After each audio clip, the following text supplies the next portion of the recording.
In 1620, while the Mayflower was in Provincetown, 18 of its men sailed in a small shallop, searching for a place to live.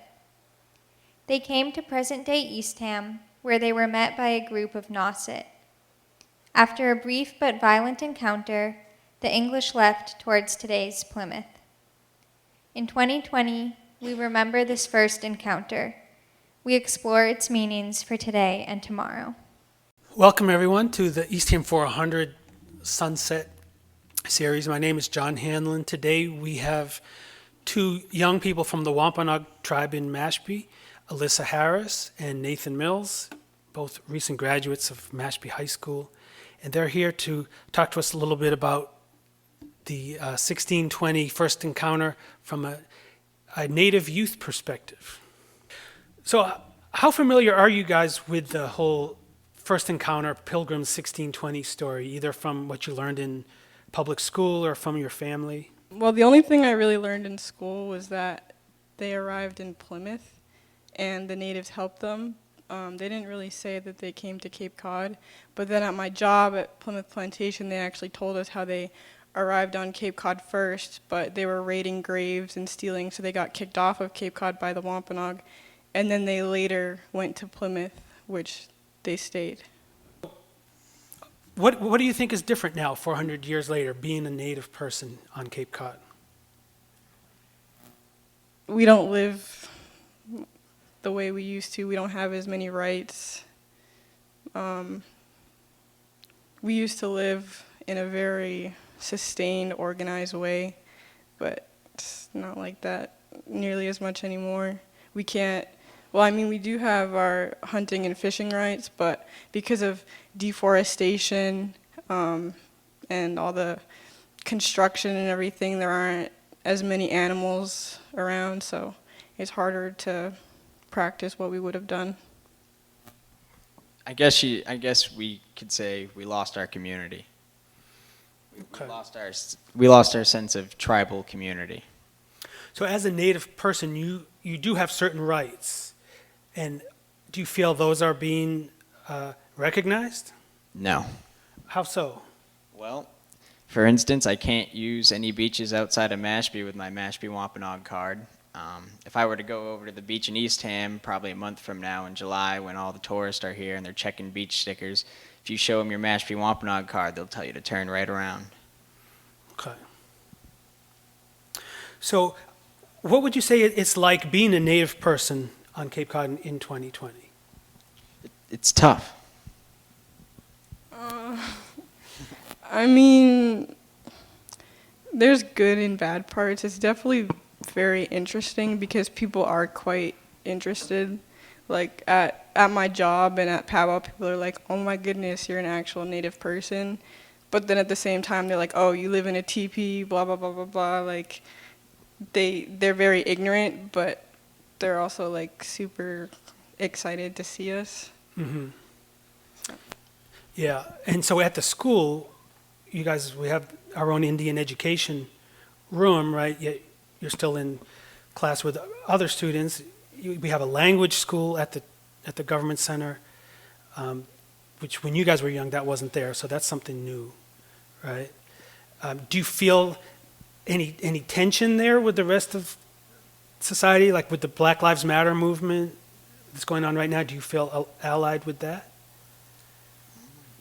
Well, I've seen on a lot of social media, of course, like there is the whole Black Lives Matter, but I have seen a lot of people posting also, like there's a picture that I saw where a black man and a Native man were hugging and they're like, "I understand what you're going through."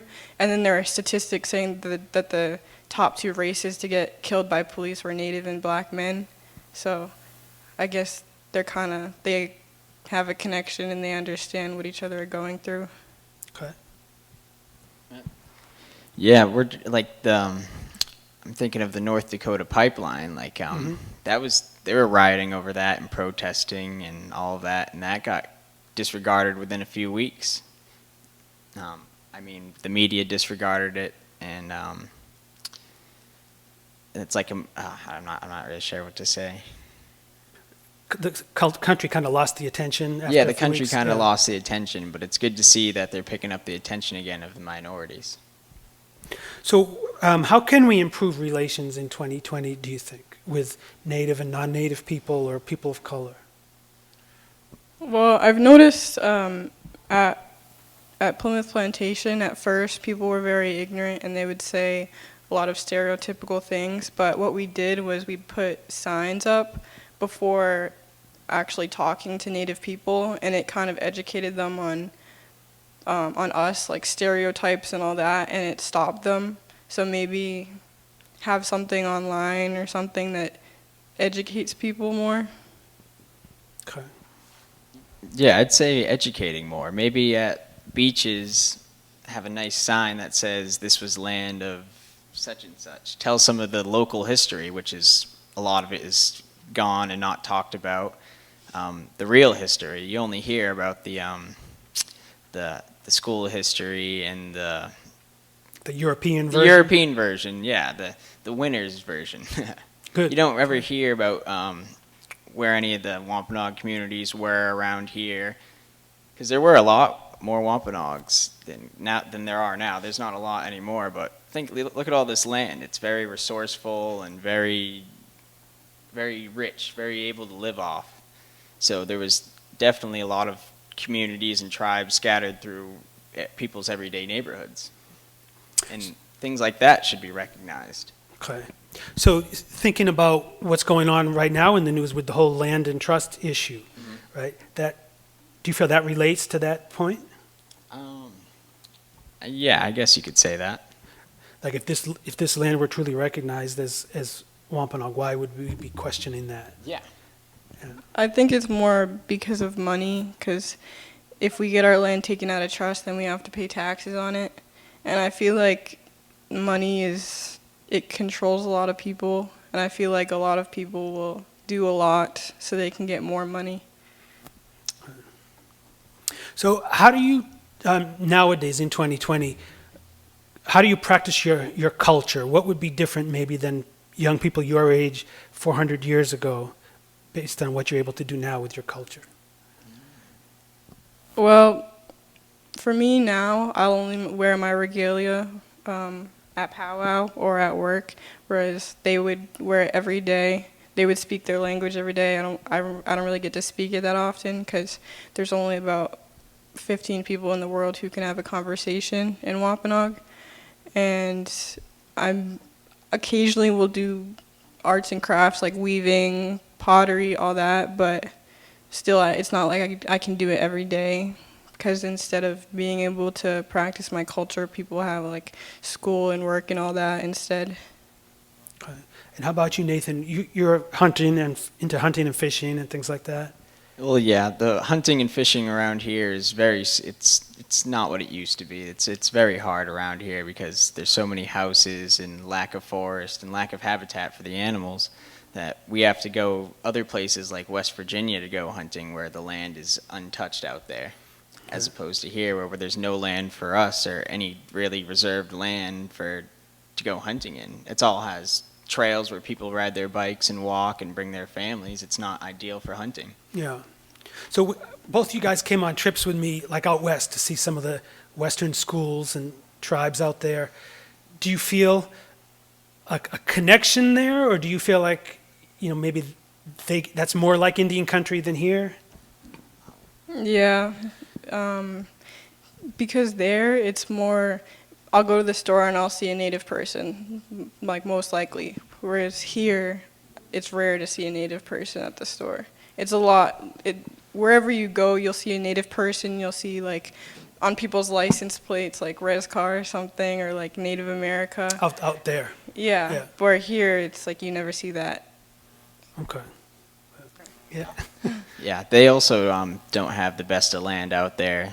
They have bigger reservations out there, but they don't have the best of land like we do. Okay. All right. Well, I really appreciate you guys sharing your knowledge and experience with us. Is there anything else you want to add? I think we covered it all. Or do you have Well, anything, Alyssa? I think the world's just gone for the it's worse. It's way worse than it was. Even though we have much better land here than out west, we did lose 18 inches of topsoil. 80% of Massachusetts was clear cut. A lot of species that we used to have are gone. Our language is gone. Our culture is definitely not practiced nearly as much. So it's sad. Yeah, I agree. All right. Well, thanks again. Thank you. Okay. Thanks. All right. My name is Joanna Hollick. I want to thank you again for your support of this program. I hope that you're enjoying the Sunset Series videos so far.